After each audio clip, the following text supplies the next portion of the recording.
Welcome to Design Unscripted, where thoughtful design meets effortless living.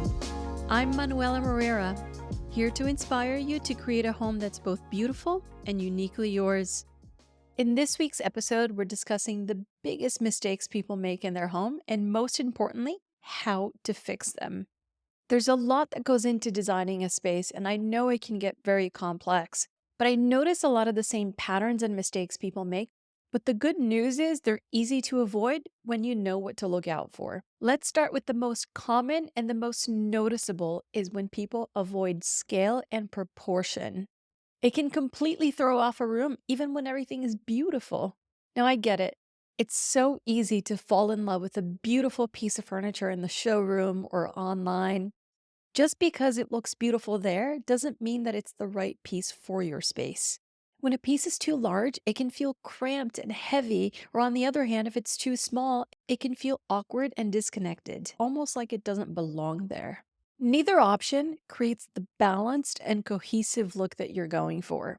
The best way to avoid this is always measure the space first. And that's not just the walls, it's also window placements, doors, ceiling height. Also, think about how you're going to get the piece into the space. Measure the doorways going into the room and measure hallways if you have a tight hallway or a really tight turn. And if you're thinking of bringing that big piece of furniture into the room, if it actually does work in the space, make sure you can actually get it into the space first. And here's a pro tip. If you live in a high rise, measure the elevator. It's so important. I've seen so many cases that people can't fit what they bought inside the elevator, even though it might work in the space. Remember, bringing it into the space is just as important as how it works within the space. When you have all the measurements, map it out, even if it's on a rough piece of paper. Just think about how you're going to move and flow through the space in between the pieces. Taking the time to understand the right proportions of the space will make a huge difference in how comfortable and intentional your home feels. Remember, good design isn't just about beautiful pieces. It's about how these pieces work together to create a balanced and inviting feel. Once you've figured out scale and proportion, the next big mistake to watch out for is poor lighting. And honestly, this one can completely change how a space feels. A lot of people rely on just one overhead light source to illuminate the entire space. And while it might technically light up the room, it almost ends up feeling flat, cold, and harsh. Lighting isn't just functional.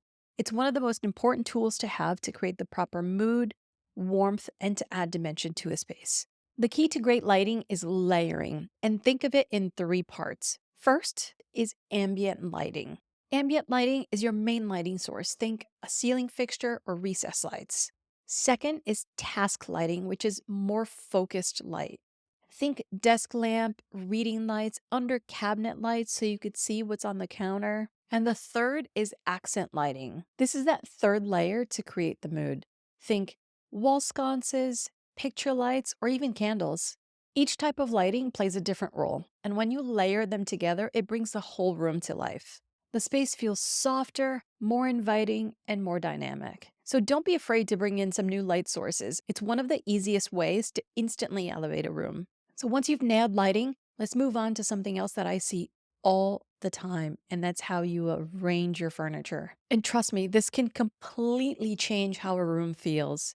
One of the most common mistakes is pushing all of the furniture up against the wall, thinking that it would make the space look bigger. I get it. It seems logical. You want as much open space as possible, right? But what actually happens is the room can feel empty, disconnected, and even a little awkward. Instead, try floating your furniture in the space when you can. Pulling your sofa, chairs, and even smaller pieces like ottomans towards the center of the room creates more intimate and cozy conversation areas. It encourages people to gather and interact. And it actually makes the space feel larger because it's more defined and more functional. You can anchor the furniture with a large area rug, a coffee table, accent lighting, and accessories thoughtfully placed around the setup. It makes the room feel purposeful, like every piece was meant to be there, not pushed out of the way. So next time you're arranging a space, don't be afraid to pull things in. It'll make a huge difference. Now that we've talked about how to arrange furniture, let's talk about the next big mistake, which is buying all of your furniture from one place. Now, I get it. It's so tempting, especially when you love that one brand and you just want to get everything done all at once. The sofa, the chairs, the coffee table, everything done in one shopping trip. And while it's easy and convenient, what often ends up happening is your home ends up feeling like a showroom instead of a personal lived in space. The best spaces feel like they've been collected over time. Your pieces should speak to one another, but not match perfectly. And that's what gives the room character, personality, and that layered look that you love. Think about mixing different styles, finishes, textures. You can pair a vintage coffee table with a modern sofa, or add a few pieces that you picked up during one of your travels or local shops. This creates a more natural and curated feel, like the space evolved with you, not like it was thrown together over one weekend. At the end of the day, your home should tell your story, not that store's spring collection or fall collection. Take your time to collect the right pieces that you absolutely love. You'll end up with a space that feels much more authentic and unique. Speaking of creating a space that feels collected and personal, let's talk about something that a lot of people overlook, and that's the power of art and accessories. Sadly, art and accessories are often treated as an afterthought, like the things that you add in after the big pieces are in. But honestly, they're what truly bring a space to life. Think about it. Furniture brings the room structure, but the accessories, pillows, throws, they're what give the space soul. These are the pieces that add the texture, color, layers, and most importantly, personality.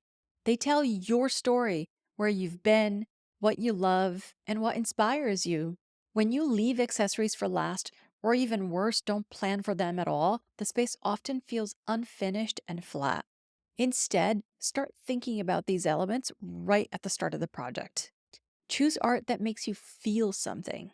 Select rugs that anchor your furniture and brings warmth. Add pillows, throws, or accents that introduce in new texture, colors, or interesting shapes that strike up a conversation. Even small touches like a beautiful vase, a stack of books, or a unique sculpture can make a space feel intentionally designed rather than just thrown together. Bottom line, don't underestimate the details. They're what tie everything together and what makes a house feel like a home.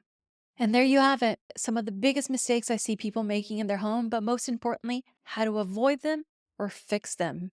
At the end of the day, creating a beautiful space isn't about following strict rules. It's about being intentional. It's about understanding scale, layering lighting, creating cozy layouts, curating your furniture over time, and making sure every detail tells your story. Thank you so much for joining me today on Design Unscripted. If you've enjoyed this episode, please subscribe, share it with a friend, and leave us a review. It would mean the world to me. And whether you're listening or watching, thank you so much for being here. See you next time.